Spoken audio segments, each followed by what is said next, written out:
back. This is Dylan, aka Alpha of the Alpha and Omega YouTube channel, and I'm sorry for the big wait. It's been a month since my last video.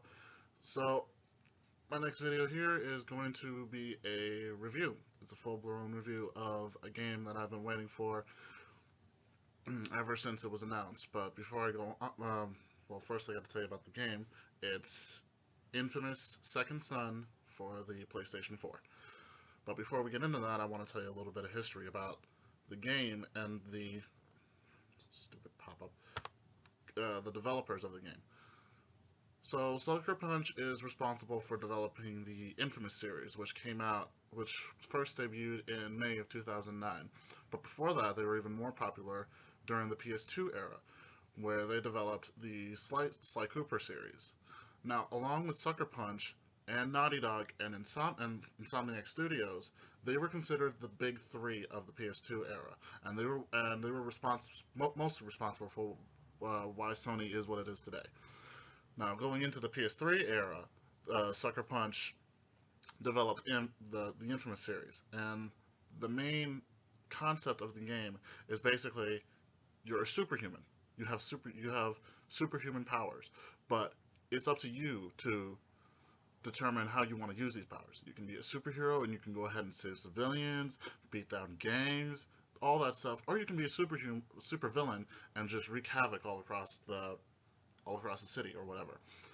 Now, most people don't know exactly.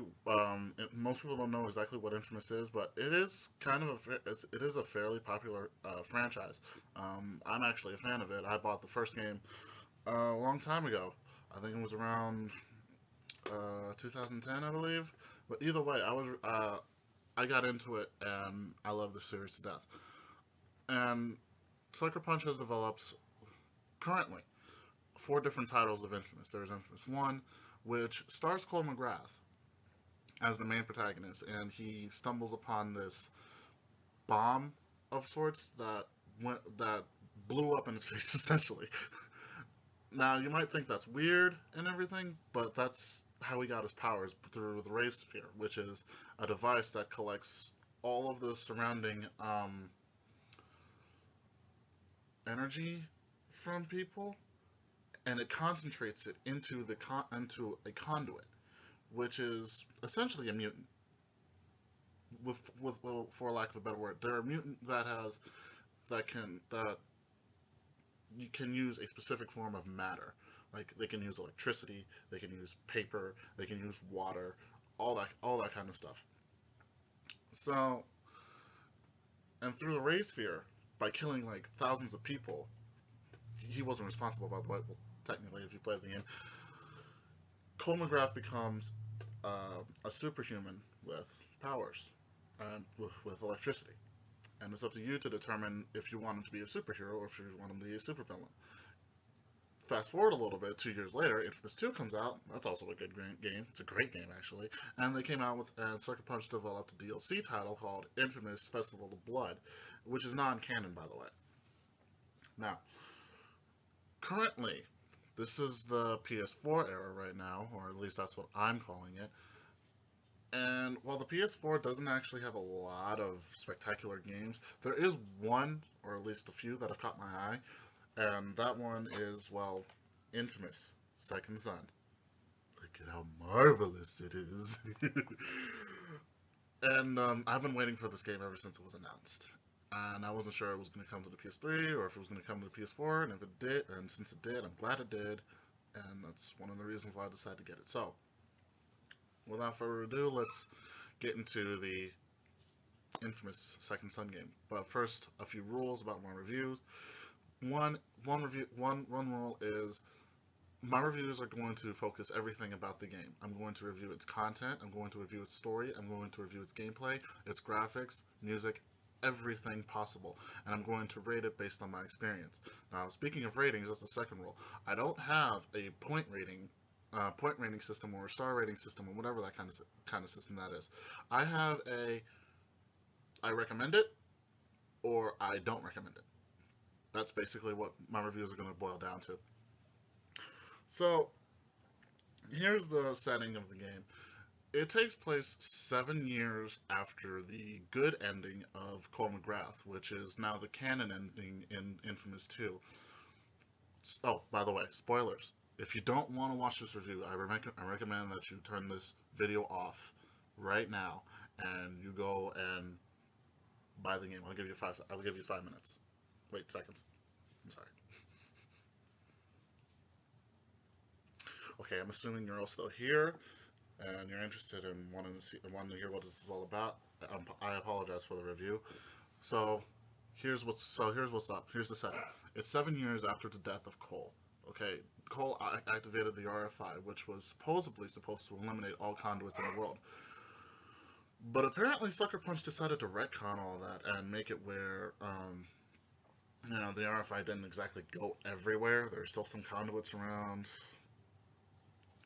and all that stuff. But due to the events of Infamous 2, where the Beast was wreaking havoc all across the East Coast, the government has officially declared conduits as bioterrorists, which may sound a little bit like Resident Evil, but hey, I'm not going to argue. And because of this, conduits have sort of a stigma placed on them. They are now villainized, and they are all being hunted down by the DUP, the Department of Unified Protection. This group, led by Augustine Brooke, I think that last name is. Anyway, that's not important. Augustine is responsible for leading the group and for taking out all the conduits in the world, despite the fact that she's a conduit herself. But if you want, I'm not going to go into the full reason as to why, but here's basically the main story of what's going on. Since this is 7 years after the game, and you're no longer playing as Cole McGrath anymore, he sacrificed his life. You play as a new protagonist, who is Delson Rowe, a sort of juvenile delinquent in the Akomish tribe, Akomish reservation. It's a made-up Native American tribe. Don't look it up. Don't bother. So you start out the game as Delson Rowe, and one of the things you see him doing is that he's making vandalism all across the billboard, and he's making his brother look like an idiot. He's not. He's a very cavalier, don't give two craps kind of guy. He lives by his own rules. So he's about to get caught, and he's going to make it to the reservation to where he can have an alibi and everything. But his brother catches him, and they pretty much get into an argument. But while this argument is going on, a DUP prison car goes through an accident, and three conduits two of them actually, escape from the wreckage, and one of them is stuck in the wreckage. Okay, he's been hurt really badly. Reggie, Delson's brother, who is the sheriff of the Akomis reservation, decides to go after these two conduits, while Delson himself decides to rescue the third conduit, who is Hank Daughtry. You will know who he is later on down the line. But as he rescues him, Delson discovers something terrifying about himself, and that he's a conduit himself. And the reason and how he does this is that he comes into contact with Hank. He tries to help him up by touching his hand or whatever, and he starts seeing visions of Hank's life, and he's able to replicate Hank's powers to an extent. What I'm trying to say is that Delson is not a normal conduit. Most conduits, however, they either get their powers through Rayfield energy and exposure to Rayfield energy, or through extensive testing and experiments. Delson got his through contact, which means that his conduit powers are, if you know Rogue from X-Men, it's essentially that. He gets his powers from touching other conduits, and he's able to use these powers whenever he wants, and that makes him an incredibly unique case all on his own. However, Delson is not too excited about learning about these powers, but over time, he does get into the mindset that, whoa, these powers are cool, they're so freaking awesome, and all that stuff. Anyway, he decides to go to Reggie, trying to make sense of this whole situation or whatever, but as he's doing this, he realizes that the prisoner is still in the reservation. So he goes after the prisoner, and he needs to know what the heck is going on with him. Is he reaching a whole new stage of puberty or whatever? I don't know. Anyway, so you chase him around with these new powers. They're smoke powers, by the way, which is awesome. Smoke powers are awesome. And he chases him around, and once he catches up with him, and he's able to touch him again, he's able to fully understand and fully understand the whole extent of his powers and who Hank is and how he's a prisoner who's escaped Curtain K over and over and over again. And this is his, what, 15th time? I don't know. Either way, he catches the prisoner, and Augustine comes in looking like a bad bitch. She's an awful person. She's very authoritarian. She's very um, power. Not, I wouldn't say power hungry, but she considers herself elitist and the best among the best. Since she's a conduit, her power is concrete, which basically means she can use concrete and does whatever she wants with it. Delson, since he's discovered a bioterrorist, he has to keep himself. He has the choice to either keep himself under a cover or whatever, or he can decide to tell everyone that he's a conduit himself and that he saves the tribe or whatever. That's one of the karmic decisions in the game. Also, there's still that system of karma in there where you can either choose to be a superhero or a supervillain, depending on how you want to play it. I chose to be the hero and tell them, hey, it was me. But eventually, that didn't work, and all the tribe was still hurt either way. So Delson wakes up. He wakes up in the reservation home, and he sees all these people with shards of concrete in their bodies. And we're not talking about like little pieces of concrete. I'm talking about like huge chunks of it just stuck in their legs and their arms, and it's painful. It's excruciating for them. I don't know. I don't exactly remember why Delson got let loose or whatever. Maybe because she has other things on her mind, like chasing down the conduits or whatever. But either way, Delson finds one of the tribe members. I think she's the leader. Her name's Betty, or I think it's Betty. And Delson gets this new motivation to try and save the tribe. He teams up with Reggie, who is, by the way, totally against this idea, but he has to play along with it because that's his brother, and he's got to look out for his brother, you know? It's a brotherly thing. Excuse me. So, Delson, since he discovered that he has the power to absorb any power, that means that he's on a quest to go ahead and absorb Augustine's power and use it to save the tribe. Now, this is all taking place in Seattle, so he has to go to Seattle and take down the DUP and find a way to get to Augustine. However, since he has realized that there are two other conduits that have just escaped, they couldn't have gone far.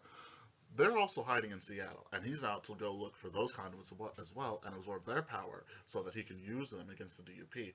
One of which is Abigail Walker. She's a drug addict with the conduit power of neon. You heard that right. She uses neon powers. And Eugene Sims, who is a conduit with video powers. And I'll explain more. I'll explain more about these powers in the gameplay section of this review. So, essentially, this whole story is basically Delson gaining enough power to try and fight the DUP.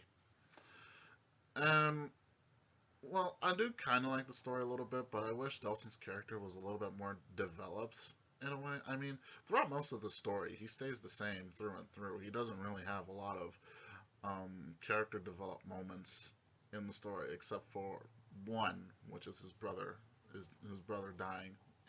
His brother dies in that one. Like I said, spoilers. But as far as the other characters, I wish we had a little bit more time to get to know them more. I mean, we do get to hang out with them, and we do get to work with them on taking down the corruption in Seattle, such as Abigail, who has a vendetta against drug dealers because she was an addict herself, and these drugs sort of led her to sort of ruin and took her brother's life.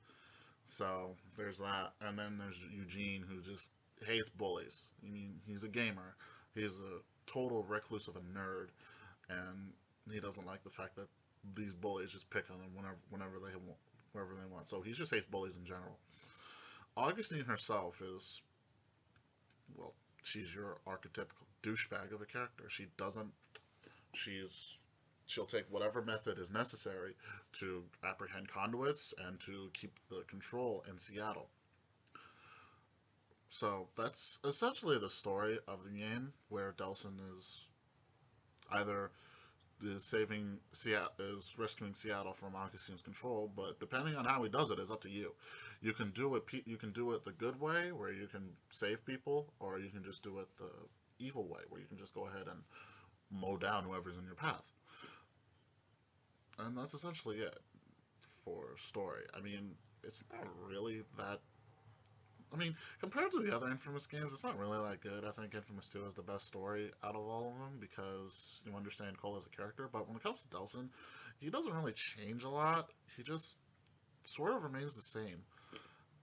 And I mean, I like his personality. I like how he's a maverick and he just goes against societal rules and he just does whatever he wants. But depending on how he does it is up to you. And he's well, he does sort of become like a helper for the other two conduits, and so there's that. He helps them fully realize their powers and how they can use them, you know? So there's that. Anyway, that's the story of the game. Now, on to the exact game itself. Infamous Second Son is pretty different among, like, in terms of power ups that you can find. When you were Coleman Grath, you had essentially well, there were other powers in Infamous 2, but you didn't really have a lot of powers to use, although there was a lot of ways you could use them. He had the power of electricity, and depending on your karmic disposition, he could use ice or fire. Infamous Second Son expands it a lot more and gives you well, the list isn't exactly big, but it does give you a lot of creative new powers that creative and unique powers that I never would have thought possible. So here's essentially what's up. When you start out with Delson, you figure out that he's got the smoke power. The smoke power, in my point of view, is sort of a solid, balanced power that you can use. You're not particularly fast, but you're not particularly strong as well. I mean, it's not the weakest power. I don't think it's the weakest power ever. I think it's just well balanced. And you can well, depending on how you use the power, you get different bonuses off of it. Like when it comes to smoke power, I don't exactly know the bonuses you get for using them in an evil way, but in a good way, you can use them to essentially help subdue crowds of enemies much easier. Like a headshot can stun an enemy to the point where you can pin him to the ground, or you can use smoke grenades, all that kind of stuff. Um, but yeah, there are different bonuses that you can use in your powers depending on your karmic disposition. For example, like I said, if you have the smoke grenade and you're using it in a good way, you can essentially use that smoke grenade to encompass more people and have its effect last longer. And that's if you're on the good path. If you're on the bad path, I don't exactly know. I've never played down the bad path myself. My brother has, but I've basically done good. I'm a good boy. Anyway, so there's that. There's the smoke power up, and I think it's pretty cool how it looks. But it's kind of the hardest to use, despite the fact that it's the first known power up in the game. Well, actually, I can save that for later. The next power up, the next power that you get is neon, which lets you use essentially the element neon to concentrate laser beams or whatever, or just have you act as a sort of high mobile sniper is the term I want to use. It's got a pretty fast dash, but if you upgrade it properly, you can turn it into a full blown run. Which, yeah, the smoke power has a dash too that you can use, and they also have high powered attacks as well, like all of them do. With smoke, it's a high concentrated smoke missile, and with neon, it's a high concentrated laser blast that travels long distances. And that's sort of the gimmick with neon is that you're a sort of sniper that can travel at a fast pace, and you can move across buildings and stuff. you it looks really pretty. It looks amazing, like with how you fight it with the neon power ups. And if you use it the good way, you can essentially subdue them. You can use the stasis bomb to sort of make them float in the air, and you can shoot them, and he instantly subdues them. Or if you're using it the evil way, um, you can also kill them with precise shots, which is what Neon uses. It uses a sort of focus mode, like a sort of precision mode, similar to the infamous 1 and 2 games, where you can, depending on where you shoot them, like if you shoot them in the leg, you subdue your target, but if you shoot them in the head, you instantly obliterate them, which honestly looks cooler. Honestly, um, it's not exactly my favorite power up in the game, but it's the best. It's a really good one to have, and yeah, it's just really fun to have. But my favorite power, my absolute favorite power, is video power, or as I like to say, the power of video games. Like seriously, you literally use the power of video games in this one. Okay, the power of video games is essentially a sort of stealth kind of power where you can turn invisible and you can sneak up behind someone and you can instantly pin them to swords, or you can kill them with your melee weapon. It's got a high fast machine gun. Um, it's got like yeah, like you can shoot bits of torrent at people, like literally. And depending on your karma, you either get access to swords, to a sword that you can swing around, or claws. But either way, both are slow yet extremely powerful. They got like the video power offers you the strongest melee power in the game. And it has a really cool dash too. It gives you like this sort of wings that make you fly at high speeds. Well, it's only temporarily, but if you use it right, you can essentially go through all of Seattle in the fastest way possible. Really, you can um, fly over buildings. You can like glide across the streets. It's a really fun power to use, really. Um, and also, when you turn invisible, as you level it up, you can use an angel to help distract you. Like seriously, a digitized angel. How awesome is that? It's really freaking awesome. And the fourth power in the game, eventually you're going to get it from Augustine. It's the concrete power. Now, the concrete power is, well, kind of underwhelming, to be honest. I mean, in terms of attack power, like in damage and whatnot, it's got the strongest damage in the game. Like, you can shoot a burst of concrete rocks at them. You have a pretty strong melee attack. You got a strong missile thing, which is like a spread shot of concrete. Oh, I forgot to mention video's bomb thing, which is you get to shoot homing laser swords. Like really, it's really all that. It's really fun. Like the power of video games. That's why it's my favorite. But yeah, concrete. It's not really that special. I mean, in terms of speed, it's kind of slow. You can't really um, go over buildings with it, but you do turn into like this. You do coach yourself on like this armor concrete, where if you upgrade it high enough, you can essentially run as much as you want in it, and you can mow people down with it. And it's also got the best glide in the game too. Well, speaking yeah, gliding comes back in the game as well. You can just go ahead and float depending on yeah. Concrete has the best glide in the game too. Glide in the game, sorry, where you can just essentially boost your altitude up by 3 times, and it's got the highest jump in the game. And that's about it.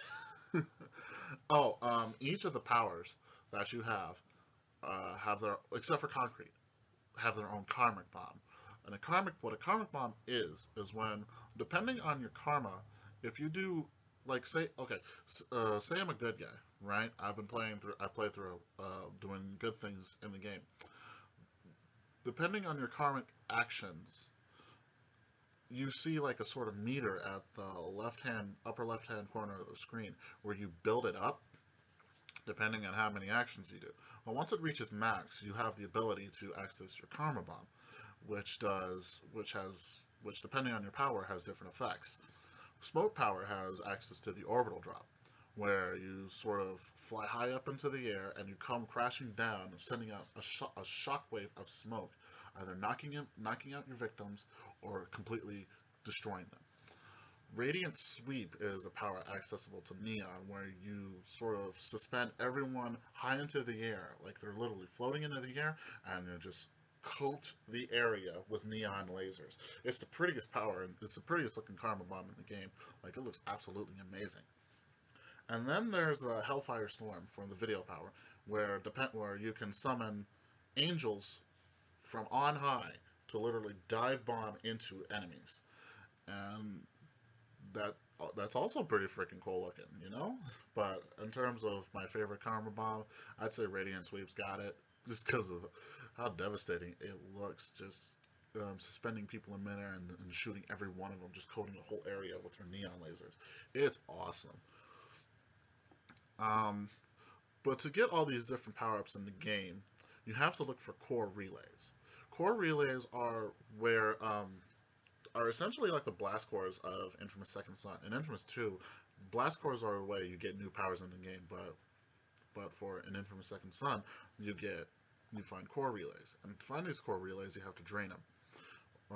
To access these core relays, you have to drain their energy, which is ray field energy, by the way, which gives you access to new powers. And to upgrade those powers, you have to look for blast shards. Blast shards are located throughout all of Seattle. I've collected all of them, and I've used all of them. You need all of them if you want to upgrade all of your powers. And there are other side missions in the game as well, such as graffiti art, just like what you did with Delsin. You can spray paint on some wall and you can make a nice looking piece of art. It kind of reminds me of Banksy a little bit. For those of you that don't know who Banksy is, he's a anonymous graffiti artist. And there are other side missions too, like looking for data logs, looking for agents. I mean, the side missions aren't really that. Compared to Infamous 1 and 2, the side missions aren't really that creative. I think the only one that gives you a little bit more depth are the data logs, where there's a soldier who's laying around all these dead drops or whatever. I guess that's the closest in the dead drops that they can find for Infamous Second Son. But side missions, they're okay, I guess. I mean, if you want to go for the completionist sake, but the side missions do serve another function. Throughout the different territories that you visit in Seattle, you'll notice that there's a sort of heavy influence on DUP. Well, depending on how many side missions you do in that territory, you get access to a showdown mission. A showdown mission directly challenges the influence of DUP, and from there they will send in a big group of military guys after you. Once you defeat these military guys, you've effectively kicked out the influence of DUP in that territory, and you get access to fast traveling from that place to another district that you've already freed up. And that's essentially how you free. That's one of the ways that you get to free Seattle. In that, I mean, there's still DUP around. You will see them driving around on the roads, going for, like, I don't know, Big Mac or whatever. But there's that. What else is there that I forgot to mention? There's the DLC that you can play in the game. I don't really consider the DLC like something that you can that's part of a review. It doesn't affect how I feel about it. But since I got the limited edition of the game right here,